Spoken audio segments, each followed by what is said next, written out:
So when I came back into this in 2010, you had Hebert competition designs, and of course you had all your designs out there, but people were distributing and importing them for you. And now you kind of come full circle. How did all this get started? I don't know, man. To tell you the truth, you know, there's an old philosopher, Southern philosopher named Horace P. Greeley. It said, "Success usually comes to those looking for something else." And basically, I never thought about being in business. I worked retail. I managed large shoe stores for 10 years, and kind of had a varied career. From being a shoe store manager to an automobile mechanic. I've done a little bit of everything. But my only passion has always been airplanes. And I started designing airplanes because I couldn't afford to buy them. Really and truly, I just, to be in the hobby, the only way I could do it was to build for people, and I started building professionally. And when I came and joined this club in Dixie here, there was probably 18 or 19 pattern pilots back in the 80s. And I came over here with an airplane I built, and I left out of here with like 15 jobs to monocoat airplanes. And it allowed me the ability to start flying pattern, really, because I couldn't afford it before then. And somebody told me one day that if I wanted to fly a pattern, I needed to go out and buy an Escape. And I said, "You got to be kidding. That's the ugliest airplane I've ever seen in my life. If I have to fly an Escape, I'm not going to fly a pattern. I want the sexy ones, I want the airplanes." And the first time I seen Ron Chidgey's Typhoon, man, I wanted to bow down and worship it. I thought it was just a beautiful airplane. Yes, sir. Henry Bjorn had an airplane called the Eclipse back then. That airplane, I would just look at it in the magazine thinking how beautiful it was, because it was a departure on the jet style Angels, not the Blue Angel, or the what they had back then, the Atlantas. And even though they were nice looking airplanes, these airplanes looked like real airplanes, like a man could climb in it and fly it. And that really motivated me to. I've always been kind of an artist and a good drawer and sketcher, and I've built all my life since I was a kid. So I went home and started building airplanes, and the more I flew, I got a little bit of success and started doing well in the local pattern scene, and did okay at the nationals and stuff. And I started drawing my own plans, and then next thing you know, I'm making fiberglass parts. People, we had so many pattern flyers down here that when you designed an airplane, everybody wanted one. So one thing led to another, and I had a good buddy named Harold Collins that lived not too far from here, and we teamed up when Jason Shulman made his first World Championships with my Storm. Made the team, and then we built him a Patriot, and it kind of started from there. And once I realized that if I was going to design an airplane, I had to make it available. So just kind of went through the process of learning how to design an airplane, make fiberglass parts, make plugs and molds, and it just, I don't know, it just happened. I never really had a plan or a goal or anything like that. It just happened, and then I got hooked up with other people that helped me. A lot of people. Some people, I think, are fortunate that they're able to do the thing that completes them, it fulfills them, and designing and flying model airplanes fulfills me. It just completes me. I think of it all the time. You can ask my wife about that. But it's just what I do, and I really enjoy doing it. And Hebert competition designs kind of came out of that, because I was looking for a way to differentiate myself with everybody else, and kind of gather all the stuff that I've done. After a while, I realized, I looked back and I had a body of work, so I try to gather all that stuff under one roof, and under my website. And along that time, 15-year-old kid comes to a contest at our field. I just got back from the World Championships in France, and he takes this old airplane out of a car that had been run over by a truck. And I'm thinking, man, this is going to be real interesting. They pull up right at the sunset, and he goes out and starts 3D'ing this thing on the runway. And I'm thinking, who is this kid? He's 3D in a pattern plane, 2 foot off the ground on the runway. So he lands, and I said, "What's your name, son?" He said, "I'm Brett Wickeyes, I'm from Texas." I said, "Okay, the first thing we got to learn is you don't 3D your pattern plane. That's a no-no. This is a tool that you use for competition. You go get you a big airplane or a 3D airplane to do that." And of course, Mike said, "Yeah, I've been trying to tell him. He won't listen to me. Maybe he'll listen to you." So, I told Brett, "Look, I'm going to work with you at the contest. So you look like you could be a good pattern flyer." And he went up there and flew the sportsman pattern better than I could, And over the next few years, he stayed in touch with me, and every once in a while we'd get together and I'd help him. And 4 years he makes the team. I mean, by that point we had worked together a pretty good bit, and I did my best to help him. He got some good help from Kike, and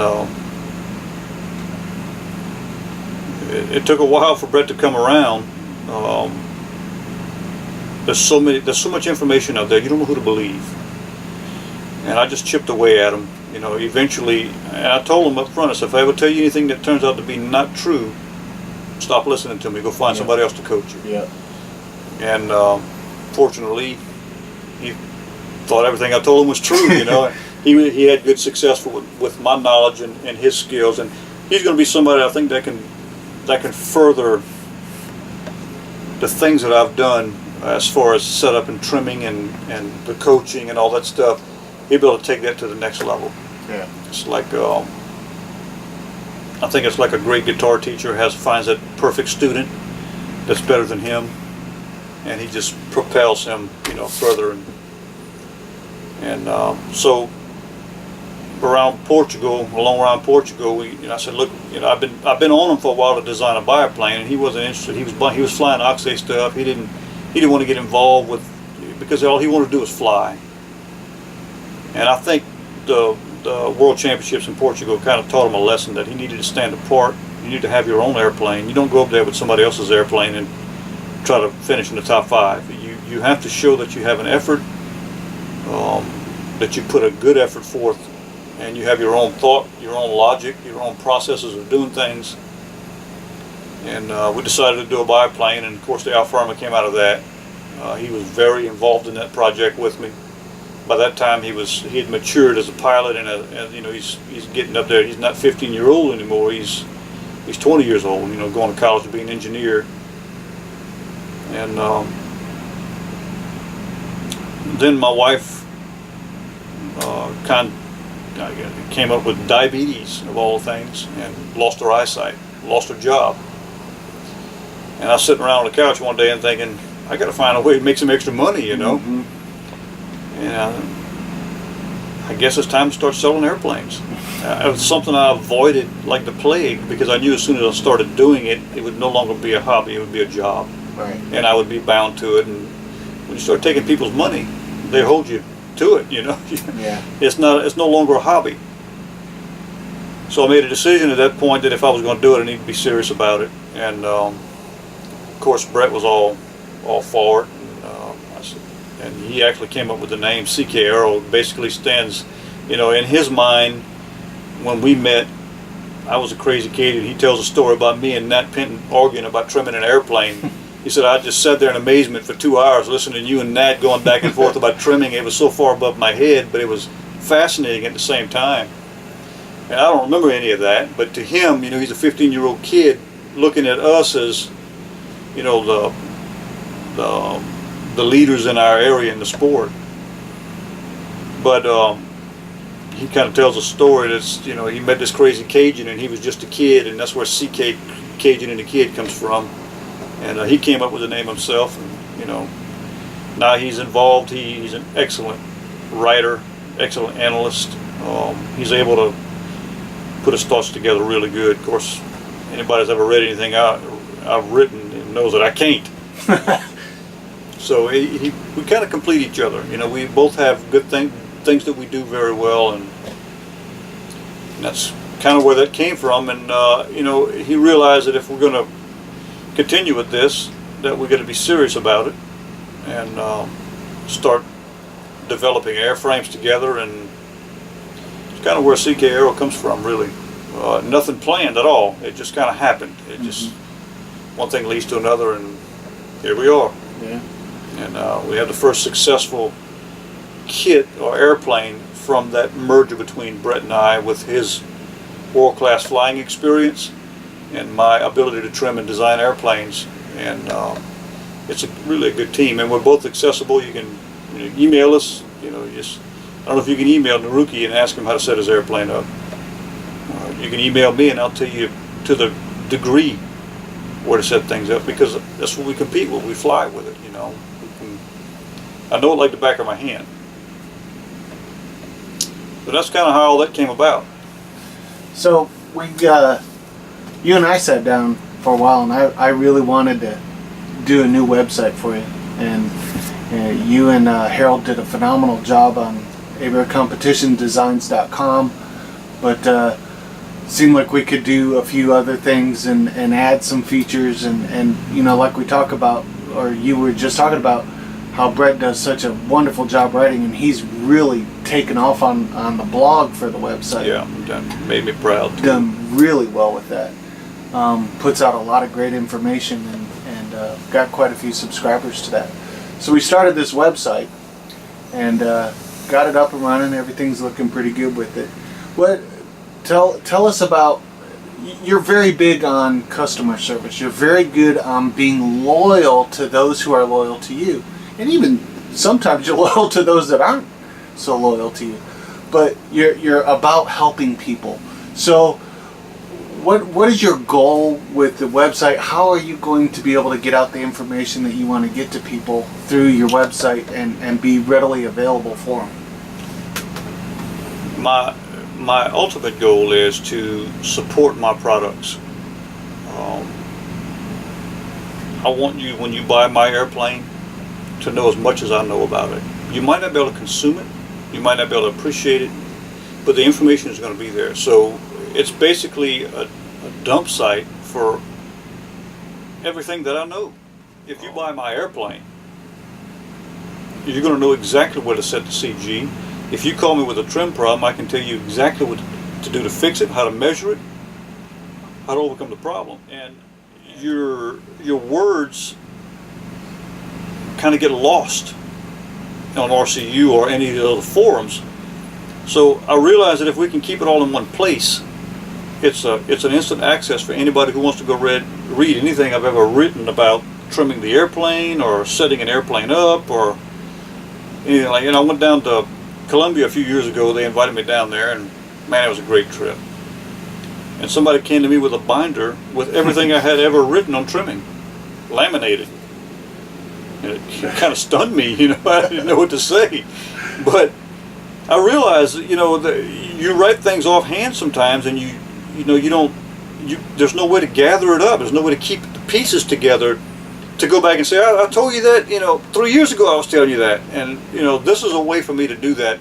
It's all right there on my website. Put the information out there. That way they can go back and check and see whether it's me that's doing it wrong, whether I'm putting the wrong inputs, whether the airplane's set up wrong.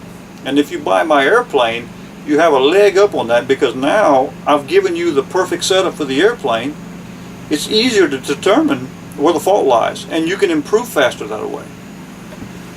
Up until that point, I remember just being miserable out here trying to fly the advanced pattern with an airplane that I designed. Didn't really know much about design back then, so there was flaws in the design, there was flaws in my skill, there was flaws in my radio setup, there was flaws in my engine setup, and I eventually fought through those things and refined those, because I just was passionate about it and stayed doing it so long that eventually I made it through the other side. But there was nobody to help me. Mm-hmm. Nobody could tell me the things that I can tell other people now, and I realized how important it would have been and how much better it would have been for me to have that knowledge, how much faster I'd have went up through the patterns.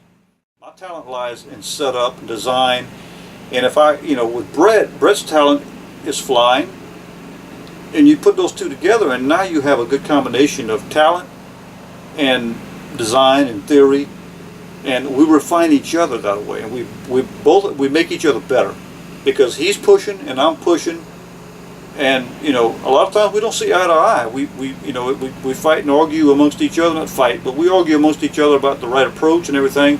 But we always come to a conclusion in the end, and we're both better for it.